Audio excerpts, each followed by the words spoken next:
1 Tawarikh pasalnya yang ke-9. Daftar penduduk Yerusalem.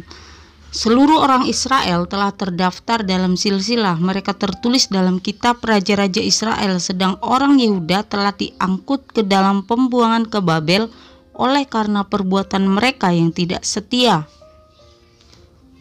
Dan orang-orang yang mula-mula menetap kembali ke tanah milik mereka di kota-kota mereka ialah orang Israel awam, para imam, orang-orang Lewi, dan para budak di Bait Allah.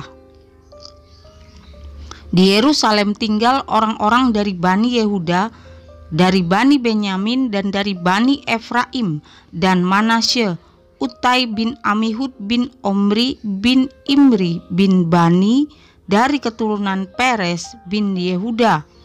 Dan dari orang Shela ialah Asaya anak yang sulung dengan anak-anaknya.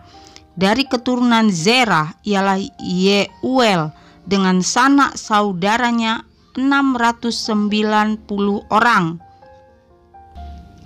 Dari Bani Benyamin ialah Salu bin Mesulam bin Hodawia bin Hasenua, Yibnea bin Yeroham, Ela bin Usi bin Mikri, dan Mesulam bin Sefaca bin Rehuel bin Yibnia dengan sanak saudara mereka menurut keturunan mereka 956 orang.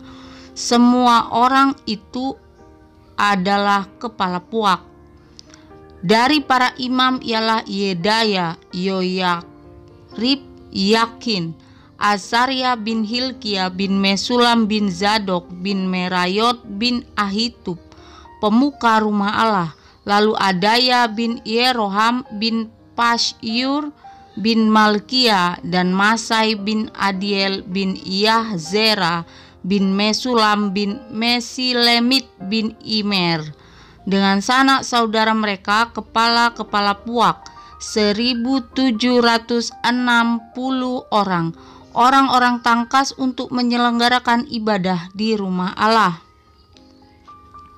Dari orang-orang Lewi ialah Semaya bin Hasub bin Azrikam bin Hazabya dari keturunan Merari.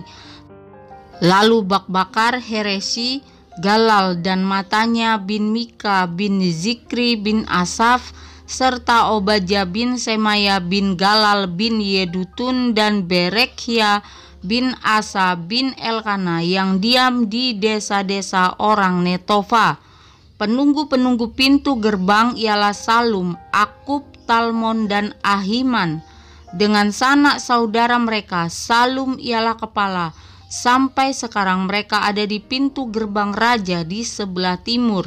Merekalah penunggu-penunggu pintu gerbang perkemahan Bani Lewi.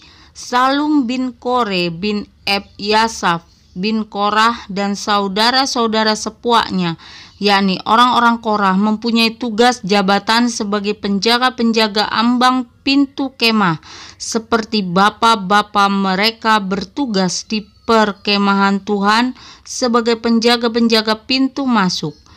Pinehas bin Eleazar mengepalai mereka sebelumnya. Tuhan kiranya menyertai dia. Zakaria bin Meselemia adalah penunggu pintu kemah pertemuan. Mereka semuanya yang terpilih menjadi penunggu ambang pintu ada 212 orang. Mereka telah terdaftar dalam silsilah di desa-desa mereka. Daud dan Samuel pelihat itu mengangkat mereka dalam jabatan itu. Mereka dan anak-anak mereka bertugas menjaga pintu-pintu gerbang rumah Tuhan, yakni bait kemah itu. Ke arah 4 mata angin ditempatkan penunggu-penunggu pintu gerbang itu, yakni ke arah timur, barat, utara, dan selatan. Dan saudara-saudara mereka yang tinggal di desa-desa mereka pada waktu-waktu tertentu harus masuk selama 7 hari untuk bekerja bersama-sama mereka. Sedang keempat kepala penunggu pintu gerbang itu memegang jabatan tetap. Mereka adalah orang Lewi dan mengawasi bilik-bilik serta bermalam di sekitar rumah Allah itu, sebab mereka bertanggung jawab atas penjagaan dan harus membuka pintu setiap hari. Sebagian dari mereka mengurus perkakas ibadah. Mereka menghitung perkakas itu pada waktu dimasukkan dan dikeluarkan. Sebagian dari mereka ditugaskan mengurus perabotan, yakni segala perabotan tempat kudus, dan mengurus tepung yang terbaik, anggur, minyak, kemenyan, dan rempah-rempah. Sedangkan beberapa orang imam menyediakan campuran rempah-rempah.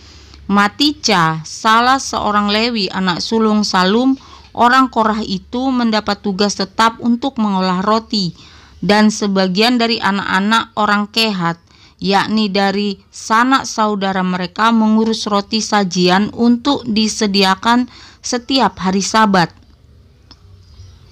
Dan inilah para penyanyi, kepala-kepala puak orang Lewi yang diam di bilik-bilik dan bebas dari pekerjaan lain, sebab siang dan malam mereka sibuk dengan pekerjaannya.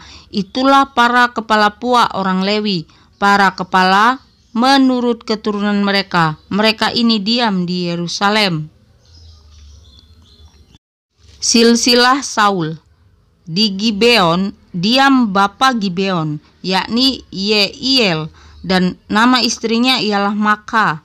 Anak sulungnya ialah Abdon, lalu Zur, Kisi, Baal, Ner, Nadab, Gedor, Ahio, Zakaria, dan Miklot. Miklot memperanakan Simeam. Juga mereka ini pergi diam berdekatan dengan saudara-saudara mereka di Yerusalem bersama-sama saudara mereka yang lain. Ner memperanakan Kisi. Kisi memperanakan Saul. Saul memperanakan Yonatan, Malkisua, Abinadab, dan Esibaal.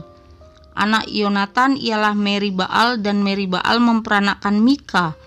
Anak Mika ialah Piton, Melek, Tahrea, dan Ahaz.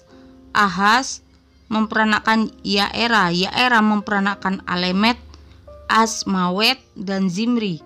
Zimri memperanakan Moza. Moza memperanakan Bina, dan anak orang ini ialah Refaya, dan anak orang ini ialah Elasa, dan anak orang ini ialah Azel. Azel mempunyai 6 orang anak, dan inilah nama-nama mereka: Azrikam, Bokhru, Ismael, Searia, Obaja, dan Hanan. Itulah anak-anak Azel. 1 Tawarik pasalnya yang ke-10. Saul mati. Orang Filistin berperang melawan orang Israel. Orang-orang Israel melarikan diri dari hadapan orang Filistin, dan banyak yang mati terbunuh di pegunungan Gilboa. Orang Filistin terus mengejar Saul dan anak-anaknya dan menewaskan Yonatan, Abinadab, dan Malkisua, anak-anak Saul. Kemudian makin beratlah pertempuran itu bagi Saul. Para pemanah menjumpainya dan melukainya. Lalu berkatalah Saul kepada pembawa senjatanya, "Hunuslah pedangmu dan tikamlah aku, supaya jangan datang orang-orang yang tidak bersunat ini memperlakukan aku sebagai permainan." Tetapi pembawa senjatanya tidak mau, karena ia sangat segan. Kemudian Saul mengambil pedang itu dan menjatuhkan dirinya ke atasnya. Ketika pembawa senjatanya melihat bahwa Saul telah mati, ia pun menjatuhkan dirinya ke atas pedangnya lalu mati. Jadi Saul, ketiga anaknya, dan segenap keluarganya sama-sama mati. Ketika dilihat seluruh orang Israel yang di lembah bahwa tentara telah melarikan diri dan bahwa Saul serta anak-anaknya sudah mati, maka mereka meninggalkan kota-kota mereka lalu melarikan diri juga. Kemudian datanglah orang Filistin dan menetap di sana. Ketika keesokan harinya orang Filistin datang merampasi orang-orang yang mati terbunuh itu, didapati mereka Saul dan anak-anaknya tergelimpang di pegunungan Gilboa. Mereka merampasinya dan mengambil kepala Saul dan senjata-senjatanya, lalu menyuruh orang berkeliling di negeri orang Filistin untuk menyampaikan kabar itu kepada berhala-berhala mereka dan kepada rakyat. Kemudian mereka menaruh senjata-senjata Saul di kuil Allah mereka, tetapi batu kepalanya dipakukan mereka di rumah Dagon.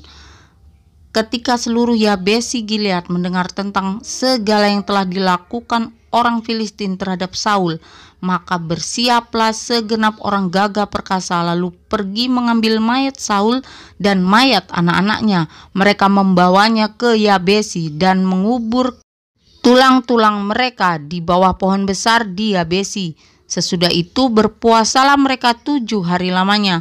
Demikianlah Saul mati karena perbuatan yang tidak setia terhadap Tuhan, oleh karena ia tidak berpegang pada firman Tuhan, dan juga karena ia telah meminta petunjuk dari arwah dan tidak meminta petunjuk Tuhan. Sebab itu Tuhan membunuh dia dan menyerahkan jabatan raja itu kepada Daud bin Isai.